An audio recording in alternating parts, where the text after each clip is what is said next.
Mosser Moments Photography is a husband and wife wedding photography team based in Cleveland, owned and operated by Inside Edge Network's very own Ryan Mosser and his wife Hallie. For the past 10 years, they've captured more than 100 weddings across Northeast Ohio and beyond, always working together as a true two-person team. Their style centers on authentic, emotional storytelling, documenting the real moments between two people in love and creating images that feel natural, comfortable, and true to the couple. Rooted in Northern Ohio but inspired by their travels, Ryan and Hallie bring a warm, personal approach to every wedding day. Their work blends experience, consistency, and a genuine passion for helping couples relive their best day through timeless photography. Learn more at monstermomentsphotography.com by using the QR code on your screen right now. monstermomentsphotography.com, a proud sponsor of the Inside Edge Network, Cleveland's digital leader. Discover our collection of handcrafted candles. That's right, every product is thoughtfully created in small batches free from harmful toxins for mindful everyday indulgence. Our candles are hand-poured in coconut soy wax with natural wood wicks, offering a long-lasting burn and rich fragrances. Create a cozy, safe ambiance for your home with candles from Alley Rose Fragrances. First-time customers use the promo code InsideEdge20 to receive 20% off your order. AlleyRoseFragrances.com, proud sponsor of the Inside Edge Podcast Network.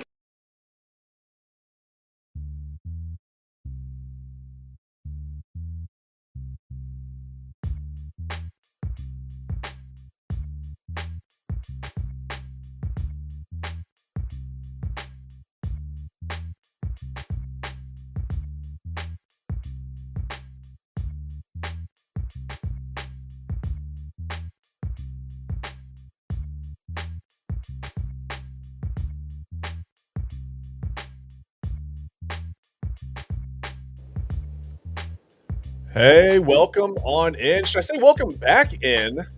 Because look at us on the Inside Edge Network. Illegal Formation with myself, Dad Bryan, and my man TK Dandridge is back. That's right. We are back. Hey, there you are. And there TK is. TK, man. We're back on the air, man. We didn't get canceled. Well, I was gonna say we got suspended, but that sounds like we got in trouble. We didn't get in trouble. We just had to regroup. We had to retool a little bit. So we are back with you. We had a whole episode planned. This is and TK, you know it as well as I do, man. And Eli's behind the scenes producing this. We appreciate him. We're making the switch from one streaming service to another, so there may be some bumps in the road, but that's all right. We're gonna get you through it. It's gonna be fine. It's gonna be fine. So, like I was gonna say, we had a whole episode planned. We're gonna start previewing all the divisions in the NFL. We're gonna give you who left every team, well, not all of them, but just the key losses, key additions.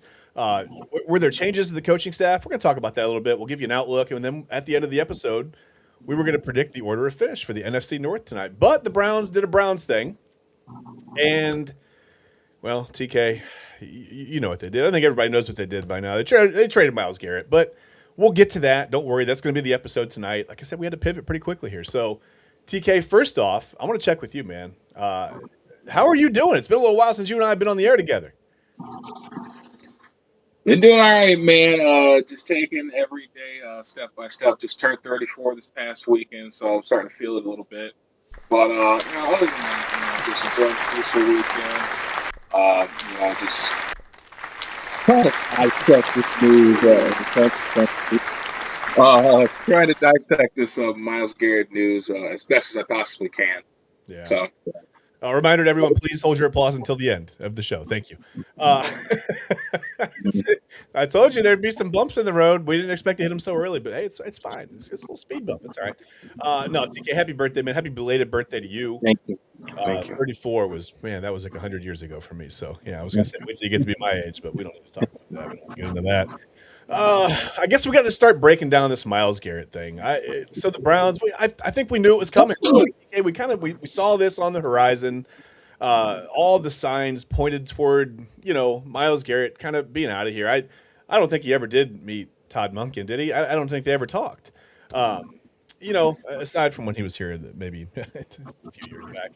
Not one time. Not one time. They didn't meet face to face. No texts, no phone calls, no emails, no Facebook DMs, no Instagram, nothing, not anything, not even a letter. Like, hello, my dear. Nothing at all. All right. Well, I guess we saw it coming, right? The Browns did a lot of financial things that pointed toward Myles Garrett heading out of town. He didn't quite say he wanted out of here, but he felt disgruntled. Like we said, didn't even meet with the head coach after Jim Schwartz was kind of unceremoniously passed over by the Browns. I think that ruffled a lot of feathers, and maybe it went a little bit deeper than we thought at the time. But we talked about it. He said, hey, this could affect my, he posted on social media, made it clear that he wasn't happy. So the Browns eventually, on the first day that they could really trade him without taking a massive cap hit, did so. They traded him to the LA Rams. So TK, let me ask you about the return. It's Jared Verse, right? The former first round pick, 2-time Pro Bowler, Defensive Rookie of the Year. Pretty good resume so far. He's got 12 career sacks. Myles Garrett had like 300 last year, but that's fine. So he's not Myles Garrett. We know that.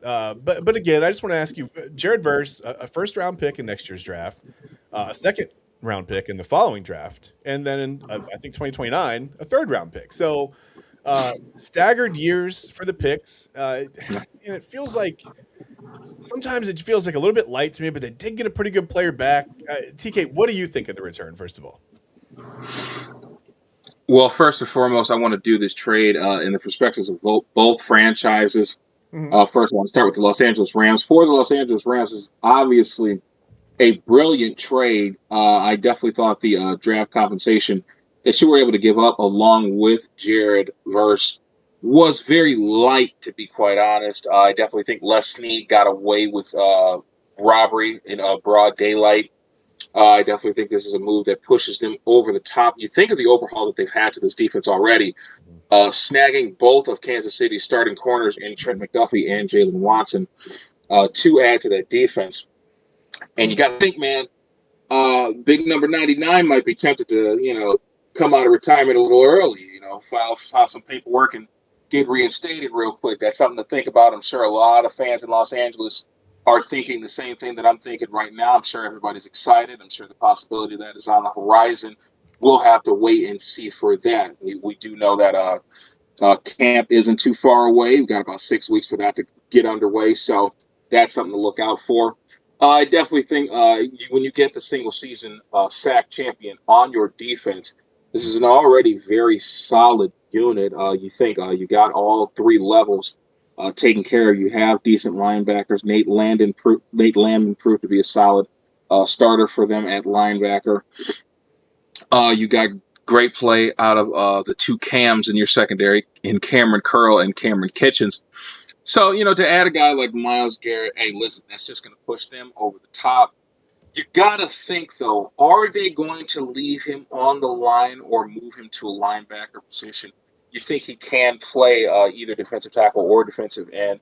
We've experimented with that with him while he was here, so I really don't see any real reason to move him to linebacker, but it could be something to talk about in the future.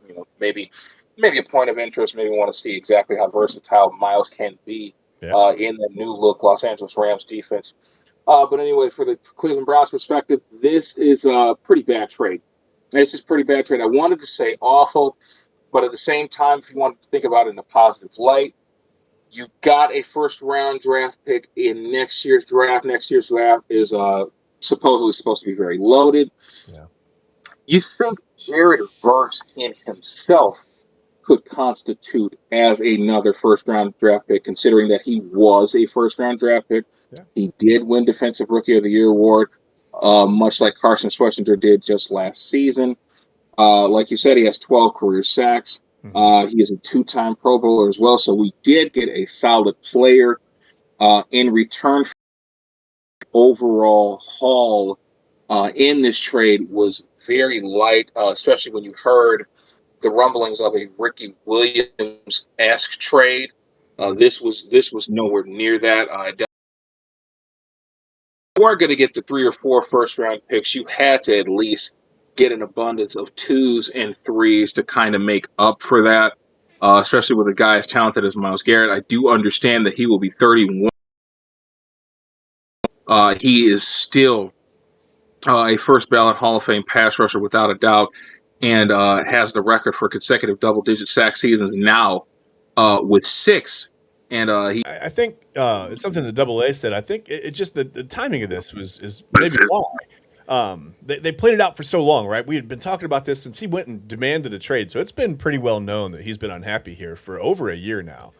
And then you get the whole whatever they extend him, and it felt weird. And then okay, they pass over Jim Schwartz, and Todd Monken comes in. The two don't meet, and I think if you look from the outside, it's like clear that Garrett wants out of here, right? So I feel like that takes some of the steam away from the Browns. Like they weren't trading him from a position of strength anymore. It was almost like trading him because they had no choice. He didn't want to be here. And I think that might have hurt the haul. And then we heard a clip from Ian Rappaport earlier, TK, that the Rams, it seems like, were the only team that were really pursuing Myles Garrett. So, again, I think that limits the return. If you got a guy there that you have to get rid of and nobody's willing to offer you anything for him, and there's only one team that's really on the other end, and they're going to give you, a former first-round pick, and, he's a two-time Pro Bowler, and you got 3 picks. At least you got a first rounder. But yeah, I mean, I'm with you. I think maybe if they would have traded him a year ago, it would have been a little more of a cap hit, but they would have gotten 2 first-round picks. So you got to kind of, I guess you measure out, you juggle whatever is worth more to you.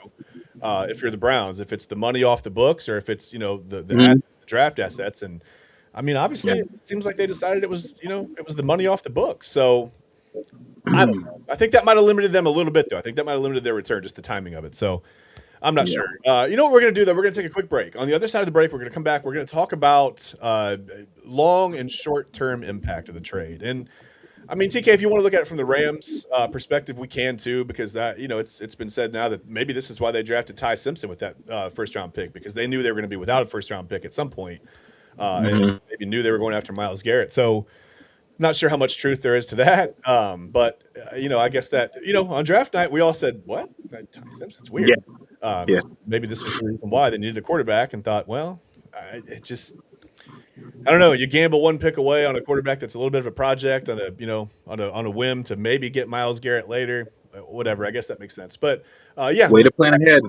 What's that?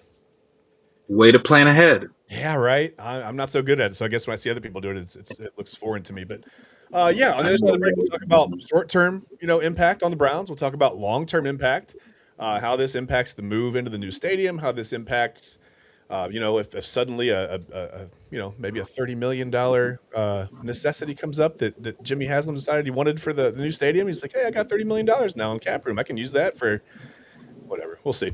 We're going to take a break. We'll be right back with you on the rebirth episode. Maybe not the rebirth episode of Illegal Formation. We'll be right back on the Inside Edge Network right after this.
Clean energy, bold flavors, and no jitters. See why people won't shut up about Dubby. Clean energy, no jitters or crash. Whether you're starting your workday or getting ready to exercise, Dubby Energy helps you lock in and focus. With over 15 flavors to choose from, you can't miss. Order Dubby Energy right now by using the QR code on your screen and use the promo code InsideEdge10 to receive 10% off your order. Dubby Energy, your energy-focused sponsor of the Inside Edge Network, Cleveland's digital leader. Clean Fanatics isn't just our name, it's who we are. Loyal, passionate fans dedicated to our favorite teams and to the sports we love. That's why we're honored to be able to offer fans the world's largest collection of official sports apparel and sports jerseys from all leagues, teams, and players you love. We feature a wide selection of gear from every league, including the NFL, MLB, NBA, NHL, and NCAA merchandise, which allows us to serve fans of football, baseball, hockey, basketball, lacrosse, soccer, golf, and, well, everything else that gets your heart pumping. Go to fanatics.com by using the QR code on your screen right now to celebrate your teams. That's fanatics.com, a proud sponsor of the Inside Edge Network, Cleveland's digital leader.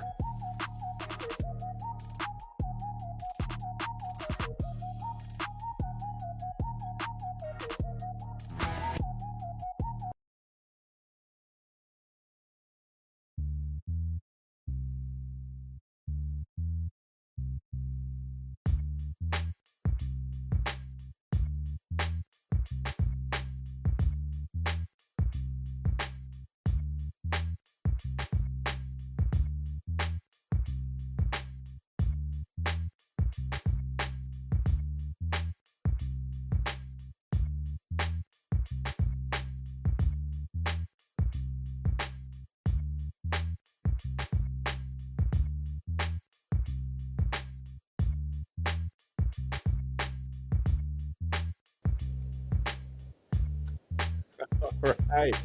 We are back. Just trying to make some sense of what we've heard today here on the brand new iteration of Illegal Formation with my man TK Dandridge. I am your host. I'm Chad Bryan. We're your hosts.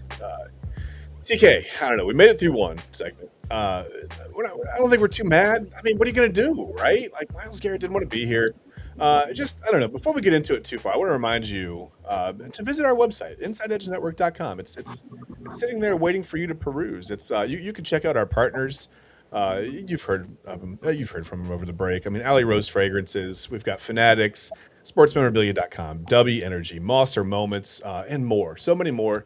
And you can also check out all your favorite personalities, like TK. You can read about TK. You can see what he's into, like long walks on the beach, I think it says. I don't know. You can check me on that. You might have to go to the website and read it to see if it really says that. I don't know. But I don't know. TK seems like you would like the beach. I don't know. The beach is cool. Never really. TK, you like the beach? That's not bad. That's not bad. That's a glowing review of the beach right there. And I'd also like to remind you to like, follow, and subscribe at Inside. And words are hard. At Inside Edge Net on all the socials. We're everywhere. We're Facebook. We're Instagram. We're on TikTok. We're on X. We're on YouTube. We're on. I always want to say MySpace. We're not on MySpace. It's a shame that MySpace went away. I feel like it would be a lot more streamlined than Facebook is right now. I feel like it might be a little better, but that's okay. Just remind yourself. Set a little reminder. Hit a little check mark on your phone and put it on your calendar. If you haven't done it, if you didn't do it right now, and I just asked you to, like, follow, and subscribe. That's important to us. We are a grassroots organization. We're built from the ground up. And every little like, every little follow, every little subscription from you guys helps us a ton. So, TK, I don't know. We got to make some kind of sense of what happened today. I think we know why the Rams did this. The Rams were just maybe a handful of plays from, possibly being in the position to win a Super Bowl last year, right?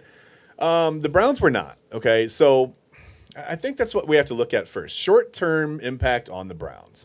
I know it's shocking to hear that, probably the best player in football, at least the best defensive player in football, is leaving a franchise that, let's be honest, TK, we don't always have a lot to enjoy on Sundays.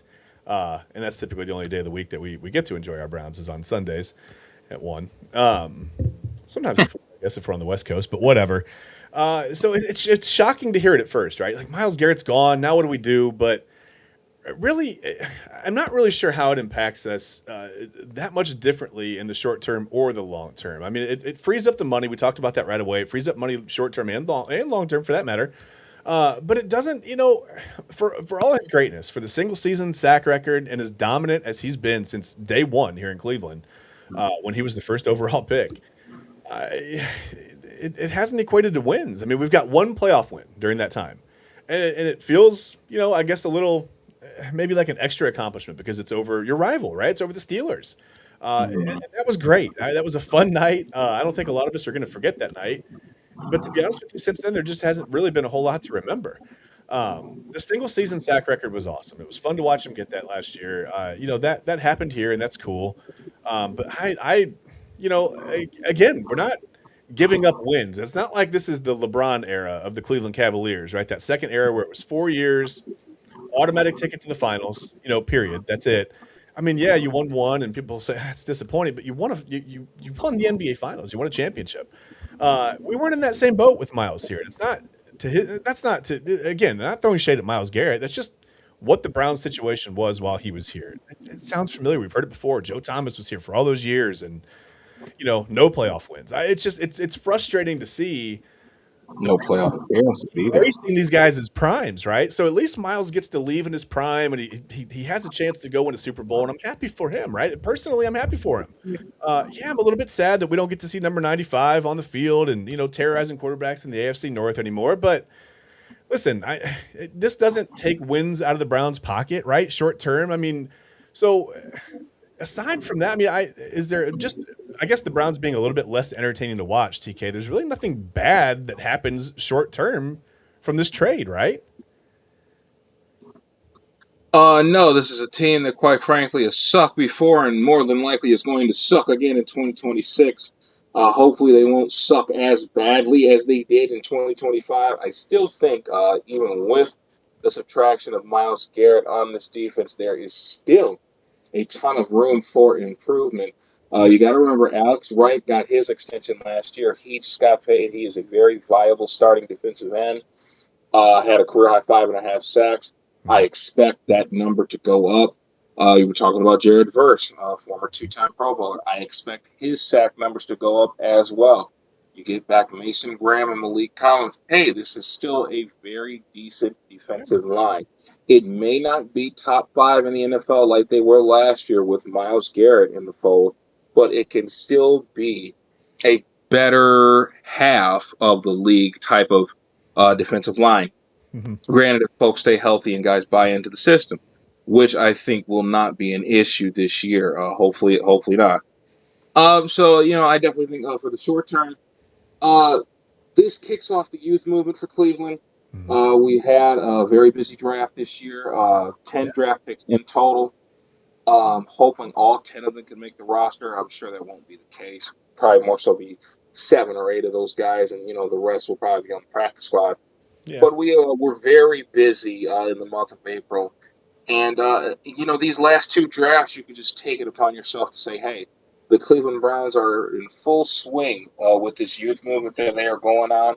And with the trade as big as getting rid of the best defensive player in the NFL, that only signals, hey, we're going full steam ahead with this. Yes, he is an amazing player.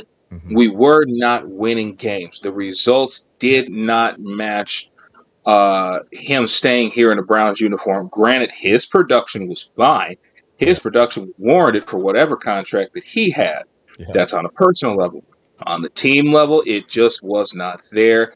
While I do not applaud the haul that Andrew Berry got back in this deal whatsoever, yeah. I do applaud him for having the courage to say, hey, Myles, we're not going to ruin your career. We are not going to waste the last few remaining years of your prime on a team that is still looking to find its way.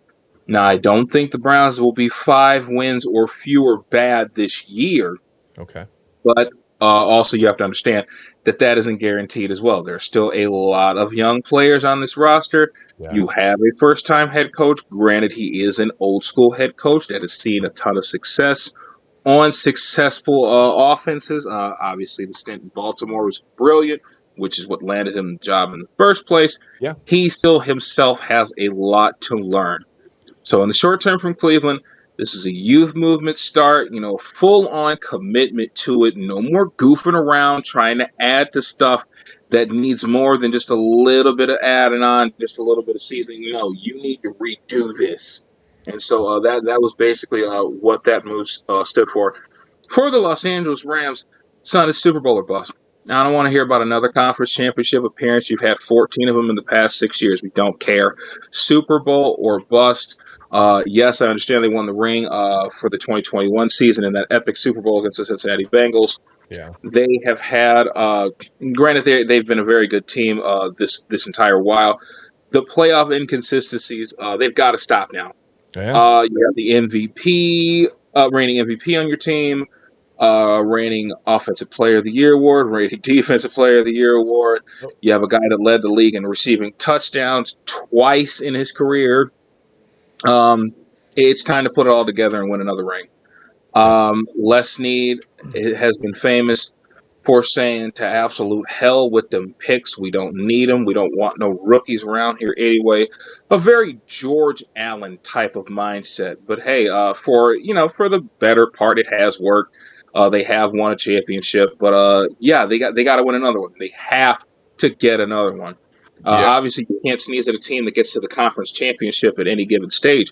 But at the same time, when you have this much talent, when you have this much invested in, you guys are trading first-round picks every damn season, except for just this past season.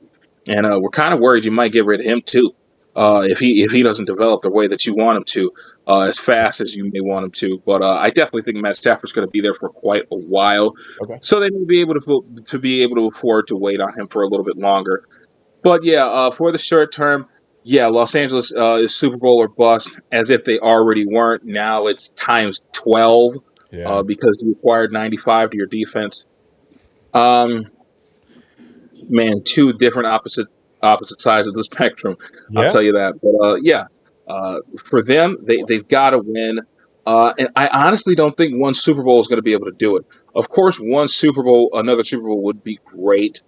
That would give the Rams 3 in the 21st century. So there's that. But at the same time, it's like, listen, when you trade for a player like Myles Garrett, and then you have all the other guys that you've traded for. You traded for Trent McDuffie, Jalen Watson. It's like, listen, this has to be a championship or bust type of team, not just season. They may have to shoot for a dynasty. Okay, that's in order for this to pay off. Granted, you didn't lose that much capital. Still, to be able to capitalize on a trade like this and to only come away with one ring or even none would be a huge bust in Les Snead's eyes, I'm sure. Yeah. Well, let me ask you this, okay? I think maybe I know your answer, but I think this is a tough question. I think it's a good question. Is there more pressure on Myles Garrett to go be the guy in L.A. that gets them over the hump and wins them 2, 3, whatever Super Bowls, right? Whatever we constitute to be a dynasty, or more pressure on Andrew Berry to now do something with that package of picks and go find whatever it is, probably a franchise quarterback, whether it's a veteran that can be here 8 to 10 years, a rookie that's going to spend his career here and get the Browns where they want to be, into national prominence and to be a legitimate Super Bowl contender. Oh, it's Andrew Berry for sure. As if we weren't getting ready to roast him before, we got his ass primed on the spindle now.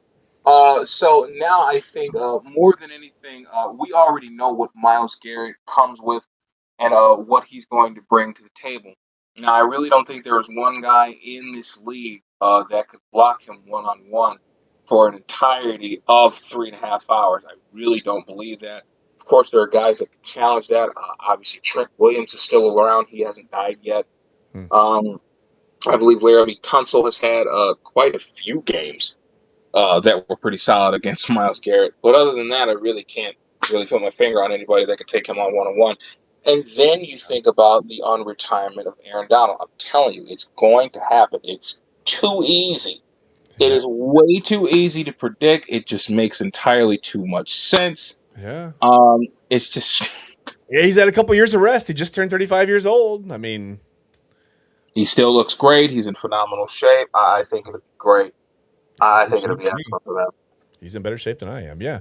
I mean, well, that was not the question. But yeah, I don't know. I just think there's a lot of pressure now on Barry. You got one first round pick, right? And whether you're going to package that up with the other first round pick that you're going to get, it's going to be a late 20s pick. This is going to be a good football team, right? They're not going to go 5-12. This isn't Jacksonville. We're not hoping for that. We're not hoping for 2 top 10 picks. We know as Browns fans, this pick is not going to be good. It's going to, it's going to be good in the sense that it's a first round pick, but it's not going to be a top 10. Unless the Rams forget to get on the team plane like 11 times, this is not going to be a good pick. It's going to be 28, 29. It's going to be toward the end of the draft or toward the end of the round. So I think there's a lot of pressure on Barry. Now you can't miss. You have got to start now. Start figuring out how to package together picks and get up to whatever it is. If Shedeur Sanders, if you don't like what you see out of him, I don't think they're going to extend Deshaun Watson. I don't know what they're going to do with the quarterback situation. If Jalen Green suddenly doesn't turn into Randall Cunningham, but tall and huge, it's something like they're going to have to see something out of this quarterback room, and by week 8 or 9, really, to keep them from. You're going to have to go all in. You either package those 2 picks together and you go get a veteran that can be here and, like I said, get you to that national prominence level, to the level of being a Super Bowl contender, right? Or you've got to identify the rookie that you're going to go get in the draft, and it has to be the guy, and you cannot miss. I mean, you cannot miss. There's so much pressure on him. Otherwise, TK, if they miss with this first-round pick that they got back from Myles Garrett, only getting a second and a third, they've got a couple years, down the line, but a second and third-round pick are not the same as a first-round pick. You and I know that. If they miss with that first-round pick, with packaging that together and going to get something that's going to change the arc of this franchise, then he will probably be known as the GM that pulled off the 2 worst trades in Cleveland sports history. And if you're a Cleveland fan and you've been a Cleveland sports fan for quite some time, I think you would agree that that's saying something. I mean, that's saying a lot. Good luck trying to get another job. Yeah, well, yeah. Well, he may be a part of the scouting department, but he will have a very minimal. He will have very minimal involvement in that. He'll have to work his way back up from the bottom of that scouting and development world to get back into I think to get back into the contention to be a GM somewhere, but we'll see. Listen, let's take one more break here. We're going to take just a break for a few minutes. When we come back, let's talk long-term effect, because I want to ask you a question about Todd Monken when we get back.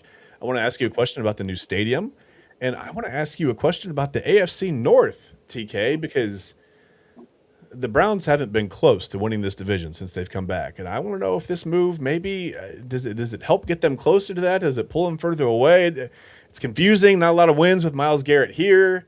We'll see. Probably not a lot of wins with him gone right away, but that's not really his fault. That's neither here nor there until they fix the offense. There's a lot of questions on this team, and we're going to try to answer them when we come back right after this on the Inside Edge Network on Illegal Formation.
Discover our collection of body mists made with clean, minimal ingredients. Handcrafted with natural essential oils and clean ingredients, they offer a natural alternative to synthetic fragrances.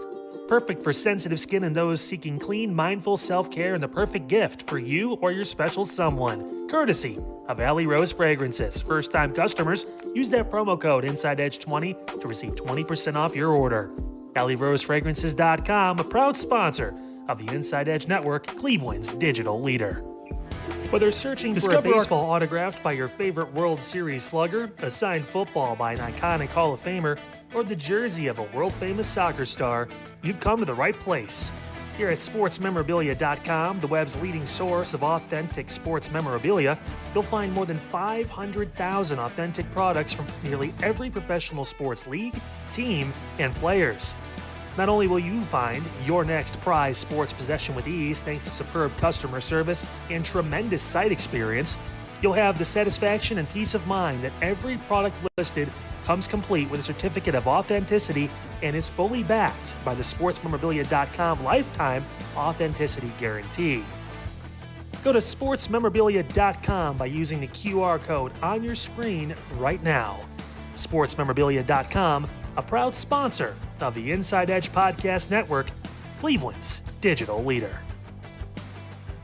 Find us on InsideEdgeNetwork.com. Whether searching for the latest information on your favorite shows, personalities, and network partners. Plus, guess what? We have a merch shop. That's right, we have network polos, t-shirts, champion jackets, hats, and bottles. Rep the network. Every purchase supports independent sports and entertainment media.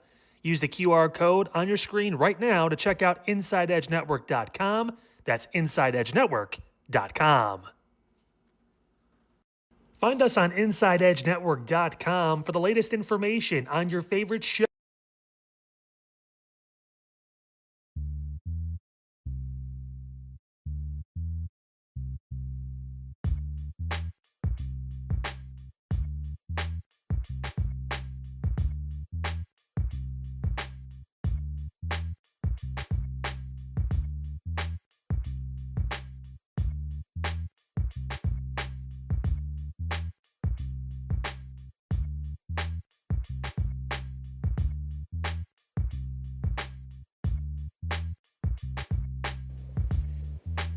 All right, welcome back in to Speed Bumps on the Inside Edge Network. No, it's illegal formation, not speed bumps, not speed bumps. That's okay. We've just got some things. We've got a lot of buttons, a lot of stuff going on, a lot of new stuff going on behind the scenes. We're all doing a fantastic job with the transfer. I don't know what to call that. I made up a word. Doesn't matter. I can do that. It's my show. It's our show. TK and I, we can make up words. TK, in this next segment, feel free to make up a word. It's up to you. Whatever you feel like, you can make up a word. But we're just, we're here on illegal formation. Again, we were going to cover the NFC North. We were going to tell you what we thought of the Lions, the Packers, the Vikings, the Bears. Oh my! But no, we're not going to get to it tonight because the Browns did a Browns thing. They traded Myles Garrett to the LA Rams for Jared Verse, edge rusher Jared Verse, for a first-round pick in next year's draft, a 2028 second-round pick, and a 2029 third-round pick. So instead, it's the Myles Garrett episode. We didn't plan on doing this, but you have to be able to pivot. When it's when you're in Cleveland, anything can happen. Anybody can get traded at any given moment. The people, even though, listen, the front office can look us in the eyes and say, we are not trading these people. And the next day, they will trade those people. So you really never know. and I understand from the Browns' perspective again. It's not like this was a ticket to the Super Bowl for 4 years like it was with LeBron here the second time, and when he was just an absolute train ride right to the NBA Finals, right? That wasn't the case with Myles Garrett. They weren't able to build anything offensively around him with the Kevin Stefanski plain oatmeal offense with you can't get like a little bit of brown sugar and whatever some cinnamon in it, nothing. I mean, just no flavor. No, just okay, it's fine, just oatmeal. We're not even making it with milk. We're making it with water, right? Yeah, that was the offense for a couple of years, and it didn't work out. I mean, we saw how long it took them to get to 20 points. TK, they couldn't even get to 20 points for like 14 straight games. So Boy, that was torturous time. Good Lord. yeah, and it makes me feel happy for Myles Garrett that he get. I know he liked Cleveland. You could tell. I mean, he's a pretty genuine dude, right? He seemed to have fun here. I just think he had reached the end of his rope, but I think we all kind of have that limit, right? It's when you're a part of an organization and you see that they're just unwilling to do the things that it takes to be successful as an organization. I mean, after a certain amount of time, it's just it's enough, right? Enough is enough. Well, Myles Garrett's on to LA, and I said when we were talking earlier, I said at least one thing: he's not going to speed out there. The freeways are way more congested. He won't have the freedom to be driving 120 miles an hour on the way to work. So there's that.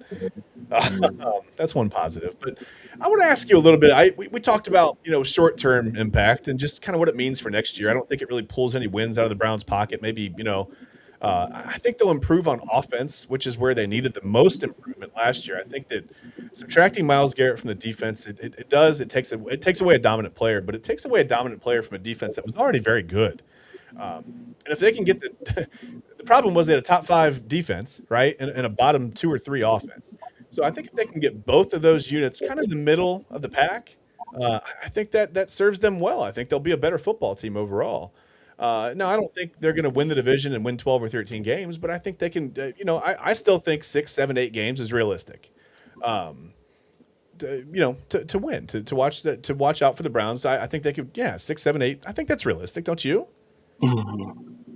Absolutely, I definitely. Like I said, I do not think that the subtraction of Myles Garrett will contribute to us losing fewer games than what we did last year. I do still believe that this team has a chance to improve and be better than what they were last year. Granted, if the offense takes that much needed step. Like you had already mentioned, the defense is already really good. Yeah. We just need the offense to not necessarily light the field on fire, but just take care of the football, sustain drives, long drives. It doesn't hurt to play ball control football from time to time. It would be nice to see that once again.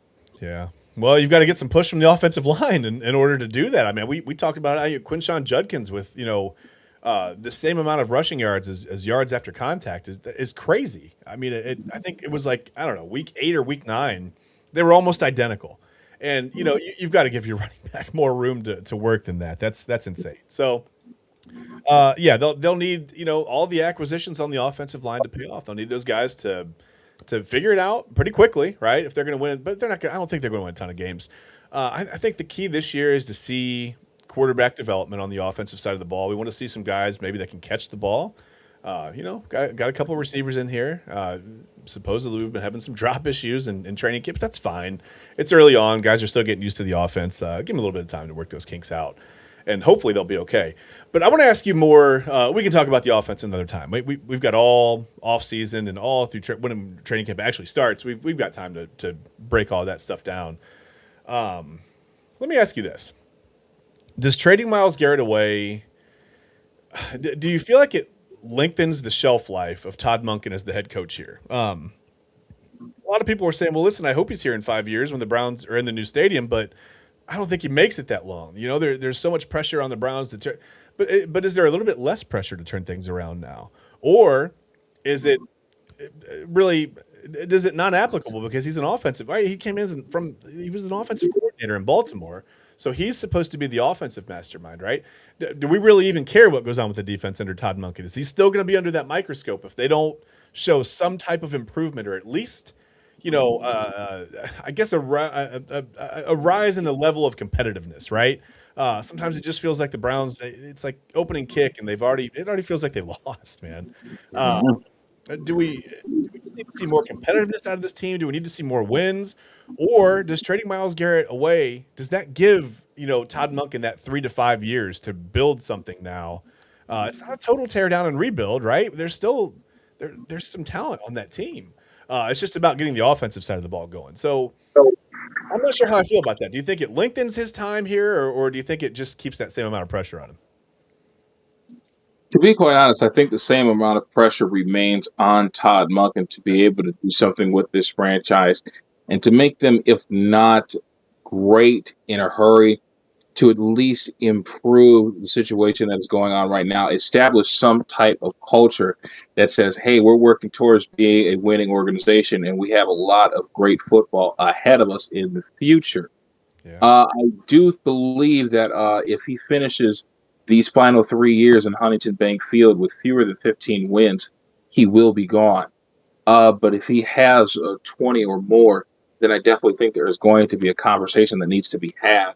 Do we feel that he has done the necessary things to not only improve this offense, but to establish a winning culture throughout the entire team? Now, we can't just worry about the offense because we were an offensive guru somewhere else. We're in a different position now. We have a different job title. We have different responsibilities. We have to oversee everything now. Todd Monk is essentially God in Berea right now. Or if you don't want to go that far, you don't want to be blasphemous, Nostradamus. But either way, he has eyes and control over just about everything that is field related, and he has every bit of the responsibility that he did on January 29th, as he does right now heading into the regular season, to turn the Cleveland Browns around as quickly and as efficiently as he possibly can. Yeah, I mean, I tend to I agree with you in some ways, and I think I don't know, the only real thing that I disagree with, I think this gives him just a little bit more time, because you're losing the most dominant defensive player in football. I think that in the eyes of maybe not fans, we're not very forgiving as fans here in Cleveland. But I think maybe the front office might give him that little bit of extra time, maybe just an extra season or two, to try to figure it out, to get it turned around, because he took over an absolute albatross on offense. I mean, bad. And Andrew Berry did, I think, what he could to improve the offensive line situation in the offseason. I think they did as well as they could with free agency and some trades and the draft, to improve the offensive line. Now, they're going to have to go out and do it on the field. It looks good on paper right now. I guess from the perspective that you've got players there, you've filled those holes, and you've got some youth, and you've got a nice mix of a little bit of veteran leadership and some versatile guys that might be able to move around in a moment's notice if you need that. So I think Barry did a good job there. I think he did a good job on paper in the draft, but again, you've got to go out and perform on the field, right? And last year's draft, it's hard to complain about. I mean, the two quarterbacks, that was weird. I still don't really understand that. I don't know if anyone's ever going to really take responsibility or try to explain that from that front office, but that was a weird kind of a situation, I guess. And two running backs was a little questionable, but everything else hit pretty well. The 2024 draft was not good. I think short of a 7th round pick in Myles, everything else is pretty much a disaster from the 2024 draft. So, I think in that aspect, you give Monken a little bit of time to work with Andrew Berry to kind of flip the roster around to maybe what Monken needs in here. But I will say on the other side of that I hope Todd Monken does a better job than Kevin Stefanski did of coaching the guys that you have here. You got 53 guys on the roster. You can't change that from year to right. You've got it. At some point you got the guys on the roster that you have, and you can't come in. You can't bring all your ideal players in. You can't go recruit guys. It's not college football. So you've got to work with what you've got. I hope he does a better job of coaching around the roster than trying to wrap, players into a system, if that makes sense. Right. Better job of that. And none of this, I don't have my quarterback jabs. I'm so sick of hearing that. I told them Atlanta Falcons fans, the first time he says that garbage, you send his ass packing immediately. Don't even think about it. Go ahead and write the pink slip up for him. Hey, you need to get out of the dirty South right now. Start with that crap again. We'll have to keep an eye on Atlanta sports talk. Whatever comes out of Atlanta, just to see when that talk starts happening because it's bound to happen. Yeah. It's bound to happen. But we know Todd Monken, he hates bad football and he loves sweet haircuts, TK. So I think we're going to be okay. I think we're going to be all right there. Although he's not in that coach's picture for a sweet haircut, but that's okay. Not his fault. They moved the meeting. He was just trying to get a sweet haircut. It's one of my favorite quotes. I'm not gonna lie, that was probably one of the funniest things I had heard when I had heard that. I'm sitting there thinking, boy, this guy, man, I don't know. I don't know. He's either painfully clueless or he's trolling everybody a little bit. I'd like to think it's the latter. I think he's a pretty smart guy. I think it's a little bit of both. Maybe it's You both. don't get that far in the NFL being an idiot, but at the same time, man, Jesus, like sometimes just tell people you didn't want to go, man. That's it, right? Yeah, I don't want to be. I don't know how long I'm going to be here anyway. I don't want to be in that picture, right? That's funny. So how do you think how do the Browns retool this whole thing heading into the new stadium? Do you think the Browns have time, realistically, knowing what you know about the Cleveland Browns organization, TK, with Andrew Berry, with Jimmy Haslam, with whoever it's going to be in this front office and on this coaching staff or whatever? I think we have an idea of a couple of people who might be on the roster when we go to the new stadium, but we don't know. It's a few years from now. Do you think they have time? This is my last question to you for the show. Do you think the Browns have time to retool, repackage, rebuild, whatever you want to call it? Can they do this before they get into that new stadium so that we can take a team that we have a pretty good feeling about into the new stadium, or are we going to be coming off like a 3-14 going into the new building? They absolutely have time to change this thing around. You have to think you have until 2029 until you officially break ground as an official tenant in the new stadium. So if you can't muster something together in these next 3 years, yeah, we very well may be looking at a 3-14 team going into the new stadium rebuild. But I really do not think that is going to be a possibility. You think of the success that the 2025 draft class brought as far as individual production. That was a very solid group. Yes, there was confusion. There was confusion at the quarterback position. I do get it. I thought both young men handled themselves the best way that they possibly could amidst that murky situation. I think I kind of understand what Kevin was trying to do for both men. He wanted them to put them in chaotic situations to see how they would respond, because the NFL is just a big old mess to begin with. Professional sports in general is a huge mess, especially for you psychologically, which is why a lot of these athletes are stressing mental health now. But I do think with a more clear vision in view, with Todd Monken as our head coach, I really just hope that things are handled better. Yeah. If you're going to have a quarterback competition, it needs to be a real competition. Mm-hmm. We need to hear of alternating reps. Granted, I understand when he gets disgruntled when folks ask him, outright, who's the starting quarterback. It's June, guys. You got to relax. You've got to relax. I'm just as excited as you are, just as anxious as you are. You have got to relax. We have 3 entire months before any of that becomes important or set in stone in any way, shape, or form. You are way too damn early to the function. You need to have a seat. Yeah, for the long term, this youth movement. Now, listen, we have done this multiple times, and each time we have done it incorrectly. I remember very fondly back in 2005 when the whole Jeff Garcia experiment blew up in our faces. Yep. We drafted Braylon Edwards 3rd overall. Yeah, I do understand. We went 6-10 in 05. 4-12 in 06, and then there was the magical 10-6 year in 07 that turned out to not mean anything. And then the very next year, you went 4-12. Yep. Of course, there was the 2012 draft where we drafted Trent Richardson 3rd overall, and then we proceeded to draft a 67-year-old Brandon Whedon with the 22nd overall pick. And then, of course, the 2014 draft where we screwed up both first-round draft picks with Justin Gilbert. And Johnny, where the hell is the rest of my cocaine, Manziel? Thank the good Lord for Joel Petonio. So, yeah, as a team that has done this rebuild thing wrong multiple times, this looks like the closest thing that we could get to having a solid rebuild actually turn into something. Yeah. I do not need the tank fest those 3 years, 2015, 16, and 17, were three of the worst years of Browns football that I have ever witnessed in my entire life. It was bad. And if we ever go through that again, throw this entire team into the goddamn lake and watch them sink into the abyss and never speak of them ever again. But we got orange out of that.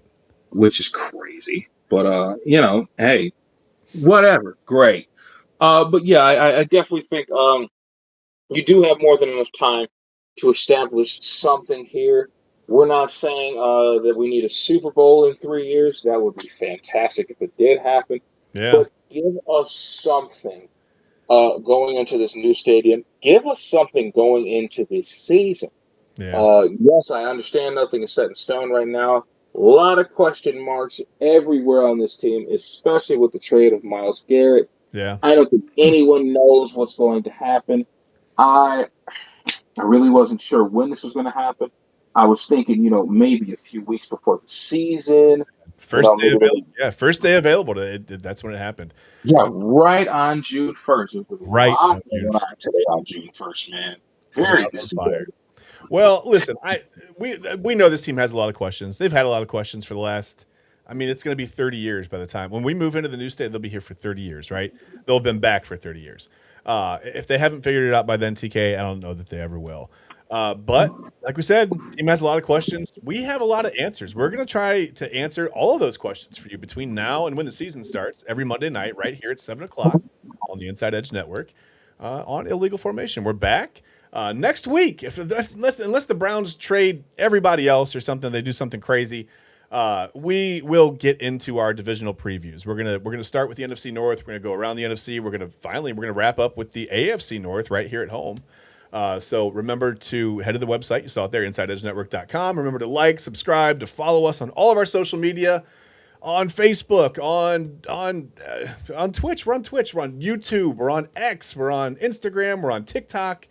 Just look for @InsideEdgeNet. That's us. So again, this has been the first episode back of Illegal Formation on the new streaming service. We just want to. I want to thank everyone who's working behind the scenes. Eli is producing. He's frantically hitting buttons and typing stuff in and doing stuff behind the scenes. So you see him down here in the window. His hair's flying. He doesn't even have a fan on. It's crazy. He's moving so fast over there. So we appreciate him. And we appreciate AA. We appreciate everyone who made this possible. We appreciate you at home. We appreciate all of our sponsors, all of our partners. You can head to the website. You can go. You can look at our partners. You can go to. We have a merch shop. You can buy merch. You can buy Inside Edge Network. You can rep the network. I started to point at I don't have the Inside Edge Network polo on, but when I do, it's going to be the Inside Edge Network right there. So you can rep the network just like we do. And listen, we want to thank you for being with us on the first episode back of Illegal Formation. For my co-host, TK Dandridge, I am Chad Bryan, and we are going to sign off. We're heading into the realm of the Myles Garrett-less Cleveland Browns. We're going to do it together right here on Monday nights at 7 o'clock on the Inside Edge Network. Thank you so much for being with us. We will see you guys next week. Bye-bye.